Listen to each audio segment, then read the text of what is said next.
Ini saya lagi main dan ceritanya membajak tingkat partisipasi pemilu yang cukup baik itu sekitar mulai itu memastikan juga data-data mereka itu masuk di dalam data-data pemilih yang akan direkapitulasi dan kemudian akan dicoklit oleh Pantarlih. Itu peran teman-teman ad hoc itu juga berguna ya Kak?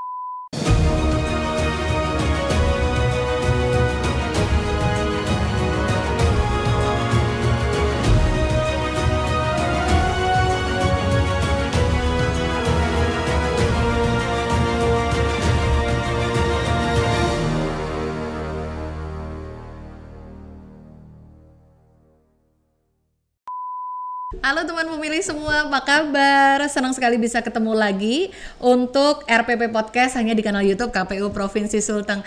Halo untuk teman pemilih semua yang baru atau sudah terbiasa mampir di kanal ini. Biasanya kan hostnya bukan yang ini ya. Nah untuk podcast kali ini ada saya Reni yang biasanya saya hosting untuk podcast KPU RI. Kali ini saya lagi main dan ceritanya membajak KPU untuk di podcastnya RPP Podcast dari KPU Provinsi Sulteng. Dan seneng banget hari ini justru tuan rumah yang kita jadikan tamu. Hai Ibu Dr. Nisbah MSc, apa kabar Ibu? Kabar baik. Kalau bersama Mbak Reni pasti akan ceria. Bisa aja. Seneng banget Kak, aku boleh diperbolehkan untuk membajak podcastnya di Sulteng sini. Dan ini kesempatan yang baik untuk kembali menyapa teman-teman semua dimanapun berada. Siapa yang belum subscribe kanal YouTube KPU Provinsi Sulteng, boleh ya segera klik subscribe, karena hari ini kita akan mendengarkan obrolan yang seru banget. Karena kayaknya Ibu Nisbah sebagai anggota KPU Provinsi Sulteng untuk divisi Sosdiklik Parmas dan SDM bakal membagikan beberapa hal seru kepada teman pemilih, khususnya dalam rangka Pilkada serentak 2024 ya Kak. Oke. Betul. Kak, boleh nggak kita kilas balik dulu sedikit tentang pelaksanaan pemilu di area sini nih Kak, di area KPU di Provinsi Sulteng. Kemarin partisipasinya seperti apa sih Kak, kalau boleh cerita? Baik, tentu kemarin pada saat pelaksanaan pemilu 2024 kita menghasilkan tingkat partisipasi pemilu yang cukup baik itu sekitar sekitar 80% lebih. Wow. Saya kira proses pemilu kemarin menjadi satu kegiatan kontestasi yang diminati banyak orang karena syarat dengan kepentingan. Di situ ada kepentingan partai politik yang mencalonkan calon anggota legislatifnya, kemudian ada Pilpres dan ada calon perseorangan. Itu saya kira merupakan sebuah ajang kontestasi yang menarik. Menarik sekali, kayaknya buat masyarakat di Sulteng juga cukup menarik dan diminati ya Kak. Terutama kemarin kontestasi pada tingkat calon presiden dan wakil presiden itu menarik. Masa sih? Karena di Sulawesi Tengah juga anak muda punya animo yang cukup tinggi terhadap proses kontestasi presiden dan wakil presiden. Ramai juga berarti ya Kak ya? Rame. Kalau boleh diingat-ingat statistiknya itu, kira-kira pemilih yang mendominasi di area Sulawesi Tengah tuh kira-kira banyakan yang kira-kira usia berapa sih Kak? Kalau kemarin untuk pemilu, kalau kita masih pakai angka berdasarkan data tingkat data pemilih, itu ada sekitar persentasenya ada sekitar 51,3%. Itu angka pemilih pemula dari generasi Z dan generasi Y. Gabungan dua generasi ini yang merupakan kategori pemilih pemula kemarin itu di kisaran angka 51,3%. Sekitar 1.513 sekian jumlah. Banyak ya Kak? Jumlah mereka itu 50% lebih sedikit dari jumlah total pemilih yang ada di Sulawesi Tengah. 51% hanya untuk Gen Z sama Gen Y, belum kalau ditambah milenial ya Kak ya? Ditambah yang lain generasi milenial terus kemudian generasi X ya, itu di luar generasi X, generasi baby boomers yang tadi saya sebutkan itu adalah angka mewakili generasi Y dan generasi Z. Wow, berarti cukup banyak kategorinya untuk yang pemilih muda atau pemilih pemula pemilih nih. muda atau pemilih pemula. Iya, betul. Ini menarik sekali karena sepertinya ini juga matching nih dengan statistik pemilih se-Indonesia, pemilih nasional itu juga didominasi oleh kalau statistik nasional itu ada di takaran milenial, Gen Z dan juga Gen Y itu hampir di 60 ya Kak ya. Iya, hampir 60. Ternyata karakteristik di Sulteng ternyata mirip-mirip ya seperti Iya. itu juga ya gitu. Berarti biasanya excitementnya gede tuh Kak biasanya. Yang baru pertama kali milih gitu terus Iya. katanya kaget dengan surat suara yang kayak koran gitu. Pernah dengar nggak Kak cerita respon-respon dari pemilih muda gitu? Kemarin itu kan kalau generasi Z itu kan adalah pemilih pemula pertama Kali di keserentakan 2024, baik di pemilu kemarin maupun nanti di pemilu pilkada atau rezim pemilihan saya menyebutnya begitu. Oh gitu. Mereka juga excited karena bagaimana pertama masuk di dalam proses pencoblosan, pemungutan, dan kemudian mereka berhadapan dengan kontestasi di mana peserta pemilu itu kan punya beragam kualifikasi begitu, yang bertarung di tingkat legislatif terutama. Dan saya kira juga karena kontestannya juga adalah sebagian di parpol itu anak-anak muda. Begitu. Nah ini semakin menarik nih teman pemilih. Nanti kita bakal dengar cerita lebih banyak lagi soal pemilih dan juga proses kemarin pemilu dan juga nanti pilkada bersama Dr. Nisbah MSI, beliau anggota KPU Provinsi Sulteng untuk divisi Sosdikli Parmas dan SDM. Jangan kemana-mana ya, masih tetap stay tune di RPP Podcast hanya di kanal YouTube KPU Provinsi Sulteng. Sampai ketemu nanti.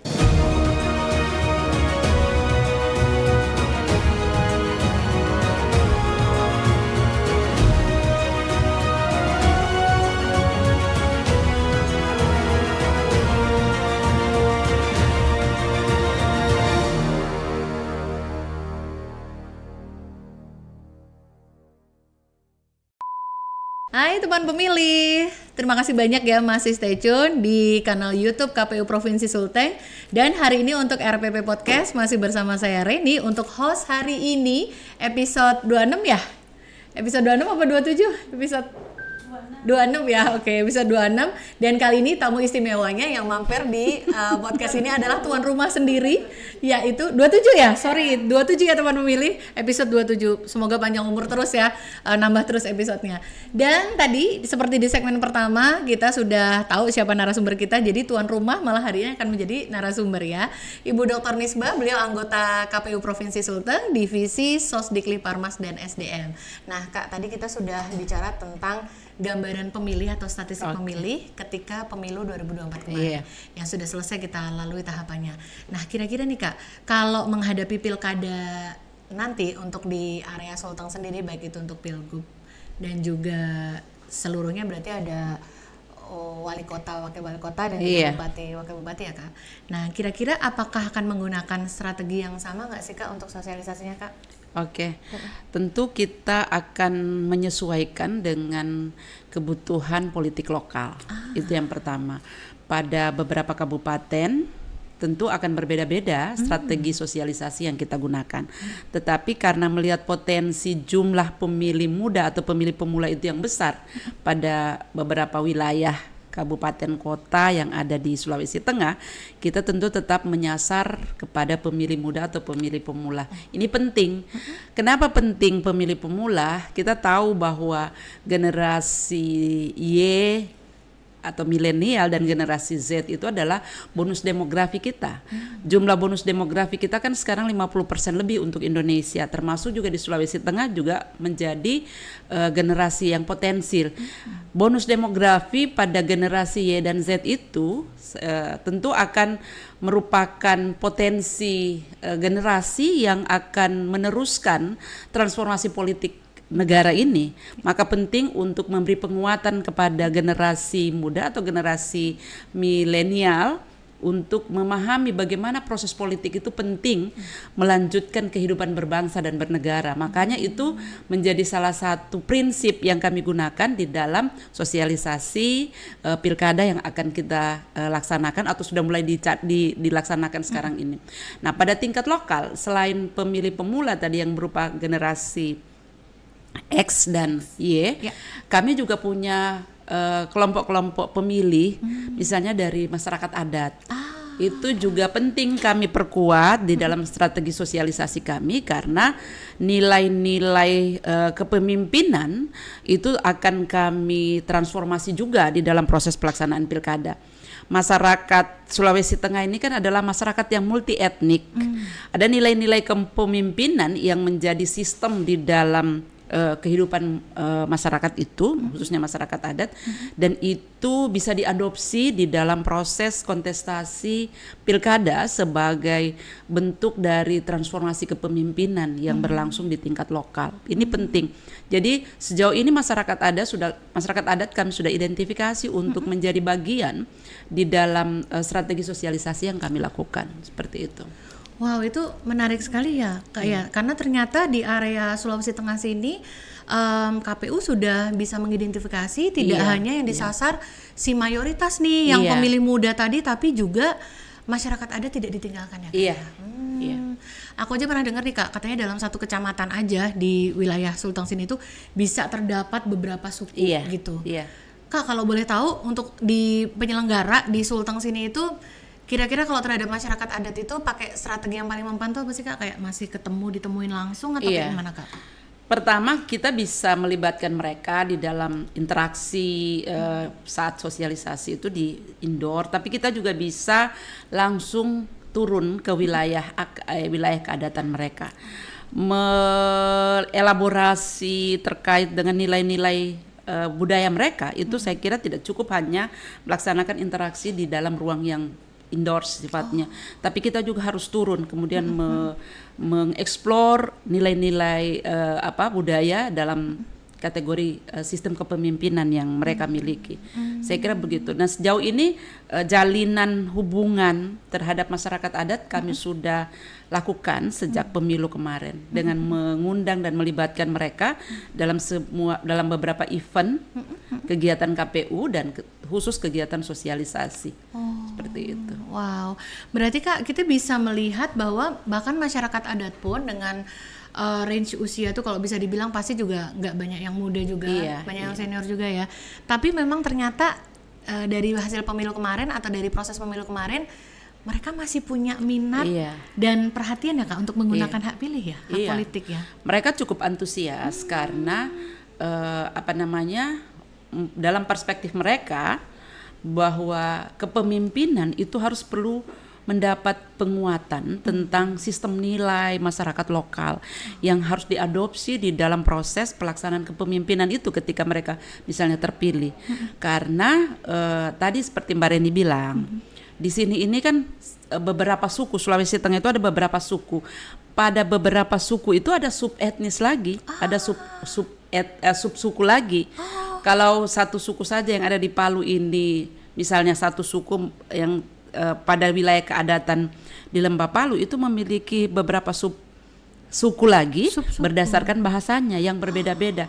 Tentu kemampuan kita mengeksplorasi keberagaman itu menjadi sebuah hal untuk membackup, mendukung kepentingan pemilihan gubernur, pemilihan bupati dan wakil bupati serta wali kota. Itu penting sekali supaya pandangan tentang sosok kepemimpinan yang mewakili multi sub etnik tadi itu terjadi. Seperti itu, Mbak. Wow, itu tantangan yang luar biasa karena banyaknya etnis terus juga sub etnis. Saya nggak kebayang itu gimana pakai bahasanya, gimana mendekatinya, pasti kan butuh pendekatan khusus ya, Kak ya. Kayaknya di situ peran teman-teman ad hoc itu juga berguna ya, Kak. Dan itu ketika kami melakukan rekrutmen ad hoc, ya memang harus merepresentasi keberagaman itu yang sub etnik itu, karena pada wilayah sub etnik itu biasa yang aksesnya cukup jauh, kami butuh media bahasa untuk menjadi alat komunikasi, memperkuat pemahaman mereka tentang pemilu dan nanti pilkada yang akan dilaksanakan. Iya, betul. Karena teman pemilih kita sama-sama melihat nih, kalau teman pemilih juga termasuk yang mengikuti proses tahapan pemilu kemarin, sungguh PR atau tugas dari penyelenggara pemilu itu untuk memberitahukan, menyebarkan, menyosialisasikan hal-hal tentang teknis pemilu seperti yang dipilih itu apa aja, surat suara itu kira-kira akan seperti apa, cara milihnya gimana, itu kan hal yang penting ya, Kak ya. Penting banget. Nah, ini juga akan menagih atau menantang nih kembali teman-teman ad hoc penyelenggara, nggak hanya KPU-nya, KPU provinsi, KPU Kap Kota, tapi juga teman-teman penyelenggara di level ad hoc juga tetap bekerja keras ya Kak ya. Iya. Untuk nanti mendorong partisipasi pemilih dalam Pilkada 2024. Kak, kalau boleh diceritakan lagi, kira-kira nih belajar dari tidak hanya penyelenggaraan pemilu kemarin, tapi teman pemilih patut mencatat, Ibu Dr. Nisbah MSI, beliau juga sudah menjabat sebagai komisioner di KPU Provinsi Sulteng, bahkan menjadi ketua saat itu, untuk memimpin atau mengkondak jalannya para penyelenggara pemilu menggelar pemilu dan pilkada, berarti di 5 tahun lalu ya Kak. Iya. Nah, kira-kira Kakak ada gambaran nggak dari apa yang bisa dipelajari dari pemilu sebelumnya? Kira-kira apa lagi yang bisa ditingkatkan atau ditambah lagi untuk pilkada nanti? Iya. Pada tingkat itu pengalaman atau evaluasi yang kita lakukan kemarin memastikan akses pemilih ini benar-benar ada di dalam proses pemilihan dengan melihat atau memastikan mereka terdaftar sebagai pemilih. Ini yang paling penting. Kalaupun mereka misalnya kita sasar sebagai segmen yang akan diberi ruang untuk berpartisipasi aktif di dalam pemilu, tetapi ketika itu tidak berbanding lurus dengan posisi mereka terdaftar sebagai pemilih, itu akan sia-sia. Itu pengalaman kemarin sampai pada posisi hari pemungutan suara masih ada pemilih pemula yang belum terdaftar sebagai pemilih. Itu kan disayangkan sekali. Jadi mungkin kerja keras kita yang ekstra itu adalah memastikan kelompok-kelompok atau segmen yang signifikan ini, terutama pemilih pemula dan pemilih muda dan tadi yang saya bilang segmen masyarakat adat itu masuk atau berada pada daftar pemilih. Sebenarnya problem kita itu. Problem kita itu. Iya, betul. Dan ini mungkin tidak hanya PR di lokal Sulawesi Tengah, Kak. Seluruh nasional itu kita sama-sama melihat, kalau kami di pusat itu melihat dari kacamata respon netizen di media sosial, Kak. Betapa mereka ini ketika ini nih KPU sudah melakukan gembar-gembor sosialisasi, ayo pastikan kamu terdaftar sebagai dalam daftar pemilih. Tetap aja di hari terakhir misalnya pindah memilih, tetap aja kayak dia nggak sempet, setelah jam tutup baru dia teriak saya nggak dilayani bla bla bla. Nah ini mungkin hal-hal yang patut kita jadikan catatan untuk bisa mengupayakan nanti untuk pilkada ini semua tercatat dalam daftar pemilih ya Kak ya. Nah ini berarti juga penting nih buat teman pemilih semua yang menyimak nih obrolan kita hari ini. Ketika nih misalkan KPU atau penyelenggara menyuarakan atau menginformasikan kapan Anda harus memastikan diri Anda terdaftar dalam daftar pemilih itu, ayo direspon dan ayo bersikap aktif ya, proaktif ya. Kalau kemarin kita mengajak, mendorong untuk masyarakat itu mengecek apakah dirinya sudah terdaftar atau belum tuh dalam cek DPT online. Mungkin ini kita akan masih melakukan metode yang serupa mungkin nanti, tapi ini juga sepertinya memang effort dan usaha dari berbagai pihak ya Kak, nggak hanya pemilih tapi juga penyelenggara juga. Dan semua pemangku kepentingan juga sebaiknya ikut berperan nih, saling ngingetin. Betul banget. Nah, teman pemilih gimana kemarin, pada ngerasain nggak yang kemarin sempat struggle di saat-saat terakhir, pengen banget terdaftar sebagai pemilih tapi baru bisa diupayakan di saat terakhir? Coba dong komen dan ceritain gimana pengalamannya kemarin pas pemilu gitu. Karena sekarang kita lagi nyiapin nih untuk pilkada nanti yang akan dilaksanakan tanggal 27 November 2024 nanti. Ini bakal serentak juga kayak seluruh Indonesia. Berarti untuk pilkada kali ini kita akan memilih kepala daerah ya Kak? Gubernur dan wakil gubernur, kemudian bupati dan wakil bupati, serta wali kota dan wakil wali kota. Betul. Itu nanti yang akan kita pilih di pilkada serentak nanti 27 November. Ada satu sebetulnya hal yang menarik, bukan persoalan hal yang menarik di pemilu serentak 2024 kemarin, fenomena golput itu mengecil. Masa? Coba Mbak Reni perhatikan, antusiasme pemilih pemula itu kemudian menegasikan golput. Karena antusiasme pemilih pemula itu meskipun sifatnya euforia, tapi mereka mampu mendorong partisipasi pemilih di dalam event kontestasi pemilu 2024. Itu sebenarnya hal menarik. Jadi pesimisme terhadap calon-calon legislatif, pemimpin, presiden dan itu juga kemudian menjadi sesuatu yang menurut pandangan teman-teman pemilih pemula itu penting untuk mengikuti proses pemilu 2024. Sebetulnya ini fenomena menarik karena golput itu kan selalu terjadi pada beberapa momentum pemilu-pemilu sebelumnya. Yang luar biasa ini momentum keserentakan kali ini di Sulawesi Tengah, saya melihatnya itu mampu menegasikan golongan putih yang biasa ada. Itu kelihatan dari tingkat partisipasi pemilih yang kita punya. Karena kita sama-sama tahu nih Kak, yang namanya golput itu selalu menjadi momok dan juga ketakutan kita sebagai penyelenggara pemilu. Takut banget sebenarnya kita tuh kalau ya udah gue golput nih gitu, kalau ada netizen gitu, aduh itu tuh udah jangan dikomen gitu udah. Karena sebenarnya ini sebisa mungkin memang pekerjaan penyelenggara pemilu itu adalah mendorong supaya masyarakat itu mau menggunakan hak pilihnya, baik itu hak memilih ataupun hak dipilih ya. Kayak betul-betul. Nah teman pemilih, kita masih akan ada hal yang seru lagi nih yang bakal kita obrolkan dengan Ibu Nisbah sebagai anggota KPU Provinsi Sulteng, Divisi Sosdikli, Parmas dan juga SDM. Jangan kemana-mana ya, tetap stay tune di kanal YouTube KPU Provinsi Sulteng untuk RPP Podcast.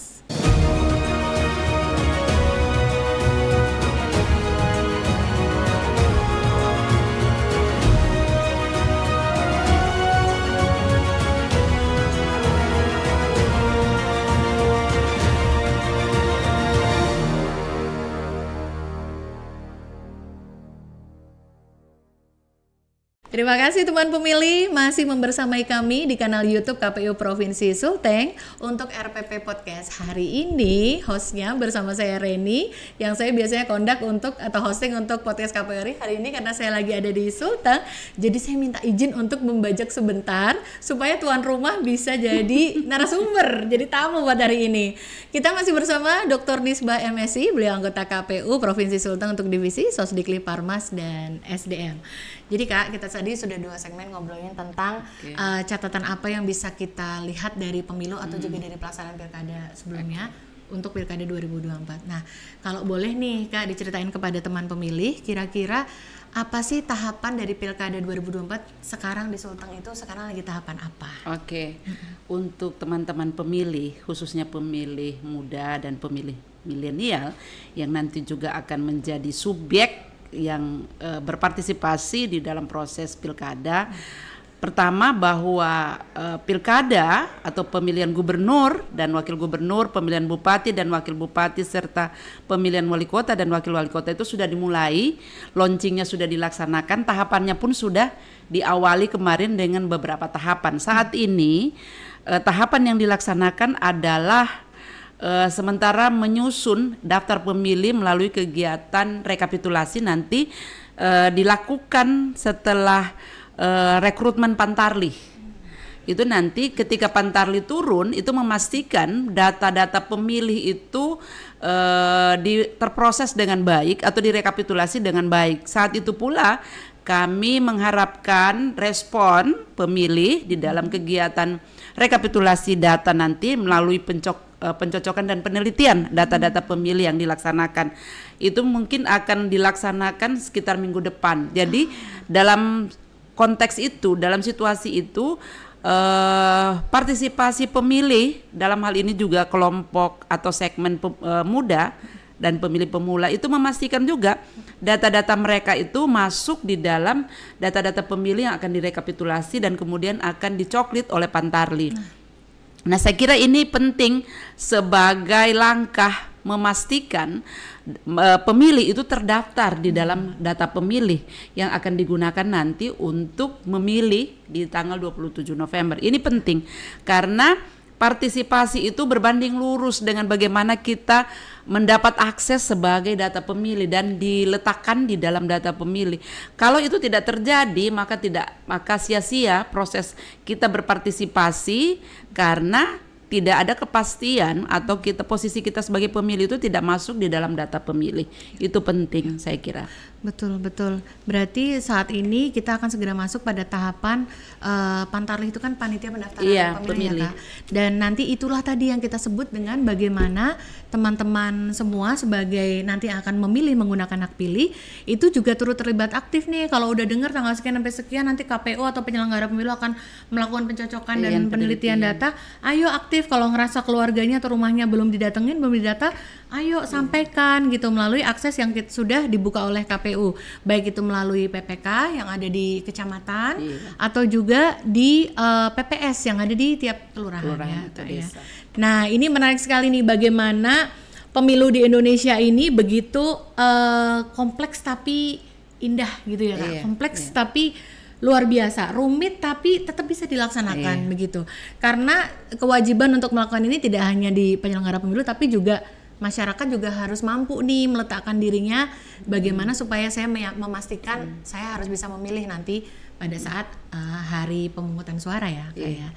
Nah, teman pemilih yang udah ngikutin obrolan kita nih sedari tadi soal bagaimana KPU di Provinsi Sulawesi Tengah mempersiapkan untuk Pilkada Serentak 2024 yang nanti akan digelar hari pemungutan suaranya 27 November 2024. Kira-kira masih makin semangat nggak yang tadi pertama kali sudah melakukan sudah memilih di saat pemilu 14 Februari 2024 nanti akan menggunakan hak suara lagi. Kira-kira apa aja ya yang perlu diingatkan kepada teman pemilih? Agak bisa nggak kita ingatkan kepada pemilih kira-kira apa yang perlu diketahui oleh teman pemilih semua untuk menghadapi Pilkada Serentak nanti? Pertama tentu dalam proses tahapan pilkada yang dilaksanakan, yang pertama tadi hasil seperti yang kita diskusikan dengan Mbak Reni adalah memastikan pemilih itu terdaftar sebagai pemilih di dalam data pemilih yang disusun dan diolah oleh KPU. Karena ini penting memastikan akses atau hak kita sebagai pemilih itu tercatat secara resmi di data pemilih yang akan digunakan sebagai data untuk menyusun data pemilih yang akan melakukan pemungutan suara. Itu yang pertama. Yang kedua, bahwa memilih itu tidak hanya sekedar menyuarakan suara, tetapi yang paling penting tadi saya katakan, menyuarakan suara atau pilihan itu harus benar-benar dipastikan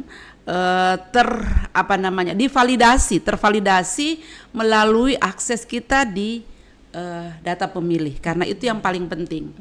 Saya kira itu yang paling penting semuanya. Iya, sederhana tapi sepertinya itu memang paling penting untuk diperhatikan di saat ini ya Kak ya, bahwa memastikan diri kita, teman-teman pemilih semua terdaftar dalam daftar pemilih supaya nanti bisa menggunakan hak pilih. Iya, benar banget. Kak, makasih banget loh Kak, hari ini kita dikasih kesempatan untuk membajak, terus juga menjadikan anggota KPU Provinsi sebagai tamu di rumah sendiri. Terima kasih juga ada perluasan pertanyaan yang saya kira penting untuk disampaikan kepada pemilih. Iya. Dengan senang hati Kak, kita udah diizinkan untuk menggunakan waktu ini, dan tentu saja sangat penting untuk teman pemilih semua yang menyaksikan kanal YouTube KPU Provinsi Sulteng untuk mendengar langsung dari anggota KPU Provinsi Sulteng tentang hal-hal apa saja yang perlu diperhatikan untuk menuju Pilkada Serentak 2027. Ada satu hal yang ingin saya sampaikan juga kepada teman-teman pemilih, khususnya pemilih muda dan pemilih milenial yang merupakan segmen atau kelompok pemilih terbanyak. Jadi melihat pemilu atau pilkada itu tidak hanya sekedar kontestasi transisional kepemimpinan yang akan melakukan transformasi, tetapi pemilu atau pilkada itu memastikan suara pemilih itu benar-benar didengar oleh pemimpin yang akan terpilih, karena suara mereka ini akan menentukan arah kehidupan atau arah berbangsa kita ke depan. Itu yang paling penting. Jadi tidak hanya sekedar mengikutsertakan dalam jumlah, tetapi bagaimana keikutsertaan dalam jumlah itu memiliki kualitas sebagai anggota masyarakat, sebagai warga negara. Saya kira itu yang sisi pentingnya. Ya, betul. Luar biasa sekali. Makasih banyak Kak sudah mengingatkan untuk teman pemilih semua. Nanti kita semua nanti di Sulteng juga pasti excited mengikuti tahap-tahapnya. Apalagi nanti ada debat juga ya Kak ya. Pasti ada debat juga. Nantikan semua update informasi itu hanya di media sosialnya KPU Provinsi Sulteng ya teman pemilih semua. Nanti mau ada tahapan apa ikuti, karena ini memilih pemimpin daerah kita di Sulteng. Iya. Gitu teman pemilih, makasih banyak ya udah ngeluangin waktu untuk ngikutin obrolan di podcast hari ini. Jangan lupa untuk simak terus tayangan berikutnya RPP Podcast hanya di kanal YouTube KPU Provinsi Sulteng, tentu dengan tema-tema dan juga dengan tamu yang pasti juga nggak kalah seru dengan saat ini ya. Terima kasih banyak sudah menyimak, mudah-mudahan sehat-sehat selalu teman pemilih. Kakak juga terima kasih banyak. Makasih banyak. Saya juga terima kasih kepada Mbak Reni yang sudah berkunjung ke sini dan sekaligus bertindak sebagai fasilitator di dalam podcast sore ini. Maaf ya Kak, maksa ya. Di sini nggak maksa. Pokoknya saya mau hostin di sana gitu. Dan KPU Provinsi harus jadi tuan rumahnya gitu. Alhamdulillah terlaksana hari ini. Ibu Dr. Disbah sudah berkenan meluangkan waktu. Terima kasih banyak. Sehat selalu. Mudah-mudahan tetap terus bisa memberikan informasi yang banyak kepada teman pemilih untuk tahapan pemilu ini. Makasih banyak. Saksikan terus hanya di kanal YouTube KPU Provinsi Sulteng. RPP Podcast mendidik dan mencerdaskan. Sampai ketemu lagi. Terima kasih. Dah.